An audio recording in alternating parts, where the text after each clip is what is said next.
Madison County is home to many myths, legends, and hauntings. Perhaps the most well-known of the local lore is the story of Elizabeth Dale, the so-called Black Widow of Hazel Green. Ms. Elizabeth Evans Hall Dale is often referred to by her maiden name because, after 6 husbands, her final name was quite long. She was born in 1795 in Maryland. She was the daughter of Adam Dale, a war veteran. Adam Dale was an early settler of Middle Tennessee, present-day Maury County, and had built and sold a successful mill business, making him quite wealthy. It was rumored that Adam was among Elizabeth's victims in 1851, although his age could have just as reasonably have been the cause. Elizabeth was married to her first husband, Reverend Samuel G. Gibbons, for nearly 18 years. They lived in Tennessee near her parents. Reverend Gibbons died in 1830 of yellow fever, having a black tongue and with swollen, distorted features. At the time of his death, Elizabeth inherited all his worldly goods, including an estate and slaves. This would be her longest marriage. In 1831, she remarried. Elizabeth's second husband was Philip Flanagan. However, he died 5 months into their marriage. In 1833, Elizabeth married William Alexander Jeffries, who owned a large plantation in Hazel Green, Alabama.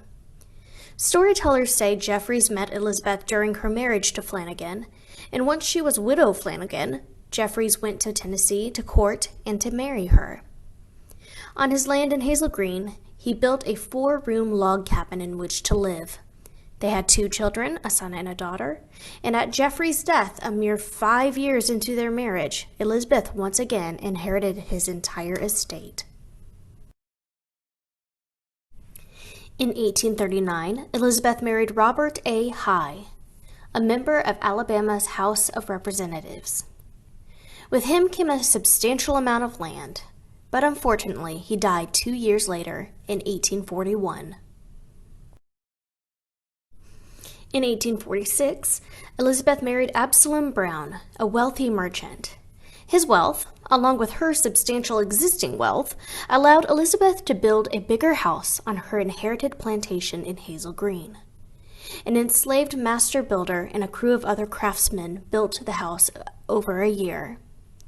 It was a 4-on-4 style house with the best furniture her husband could buy and gardens surrounding the home. Unfortunately, Mr. Brown did not live there long, dying in 1847. His death was particularly noted in the community because his body swelled up, and supposedly, fearing for the damage that could be done to the parlor during a viewing, Elizabeth buried him at night in the family cemetery near the house. In 1848, Elizabeth married Willis Route until his death 3 years later.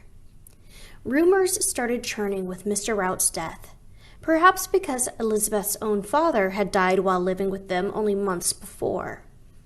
Mr. Dale's widow moved back to Tennessee to live with her daughter, and eventually asked her son-in-law, Mr. Vaught, to move Mr. Dale's remains to Tennessee. Upon his disinterment, they found Elizabeth's father to be petrified and dark, leading many to claim poisoning as a cause of death for not only her father, but also her husband's. Despite the rumors, D.H. Bingham, a schoolteacher in Meridianville, came to court Elizabeth, and might have married her if it were not for a dispute with Elizabeth's neighbor, Abner Tate. The dispute, which started with rumor-mongering and escalated to claims of attempted murder, eventually led Elizabeth to file a $50,000 defamation suit against Tate. Before the case was settled, however, Elizabeth sold her Hazel Green plantation and moved to Mississippi, where she died in 1866.